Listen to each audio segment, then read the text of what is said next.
start, Madam Deputy Chairman, from the speeches which the Honorable Minister for Planning made in this House and in the other House, and from a perusal of the note which has been circulated to us regarding the progress that has been made in the third 5 year plan and the various statements of the government and the planning commission, I have a feeling that the government of India is trying to assuage the feelings of dissatisfaction in the country through promises of bright future, promises of better efforts, and general promise that everything is going to turn out all right and that there need to be any fear or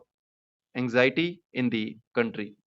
Madam, while saying this, I realize that the country has made certain progress in the development of our economy during the last decade.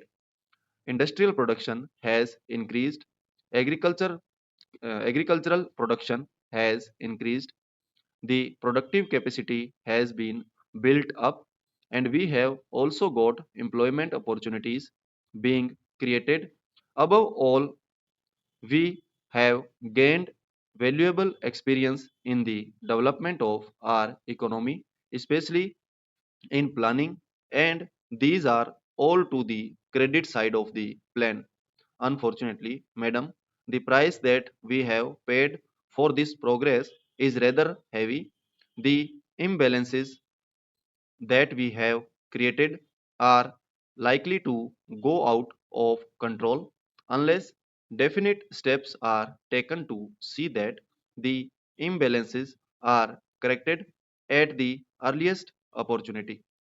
The problem of the distribution of income that is generated as a result of the development efforts in the country is a perennial question and comes up again and again in one form or the other before this house.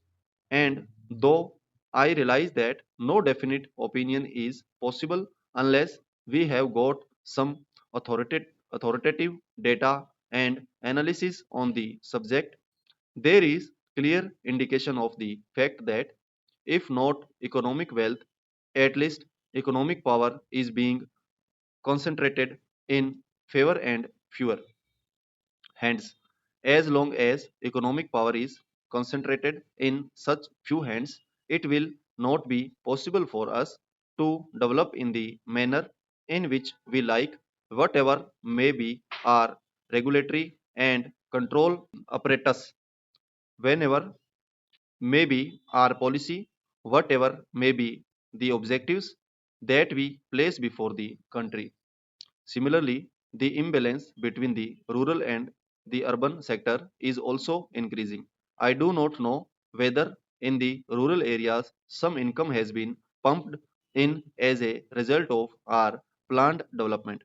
It is possible that the well to do peasants, the richer peasants, might have benefited as a result of our economic development, but as far as the rural area as a whole is concerned, the disparity and imbalance is definitely growing, and that is also a matter of concern.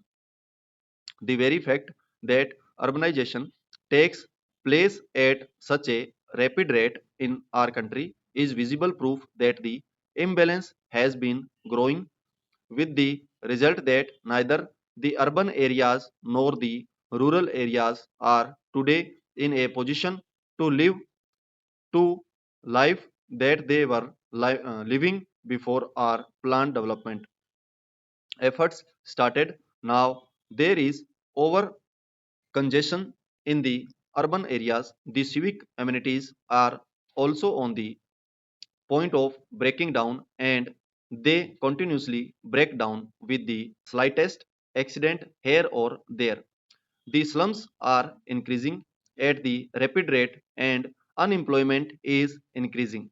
Whatever may be the figures regarding crimes, etc., that may be published by the government, there is a definite impression in the country that the crime situation is also deteriorating.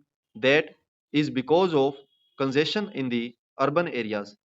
Because of the difficulties due to lack of resources, they are unable to deal with the problems that arise as a result of this over congestion, and the problem of law and order becomes more acute as a result of this urbanization. Thirdly, the question of unemployment has also taken a rather serious turn, and when the government spokesman addresses homilies of others regarding the agitation against high prices and higher taxes, they completely forget that year by year one earner has to support more and more people, and we have got the authority of no less a person than the planning minister himself to see that the real income of the earner, at least in the lower income groups, has not risen, and in spite of that, that earner has to support a larger and larger number of dependents. There is so much dissatisfaction in the country that people are clamoring against rising prices and rising taxes. The planning minister has given us a frank picture regarding what that has happened in the first year of the third plan period, and we are grateful to him for this frank picture. The figures that he has cited have given us a clear idea of what is happening to our economy at the present moment. But he has tried to strike a note of optimism. He has tried to explain the reasons that are responsible for this state of affairs, and he has also indicated that the Planning Commission is conscious of all these drawbacks. Stop.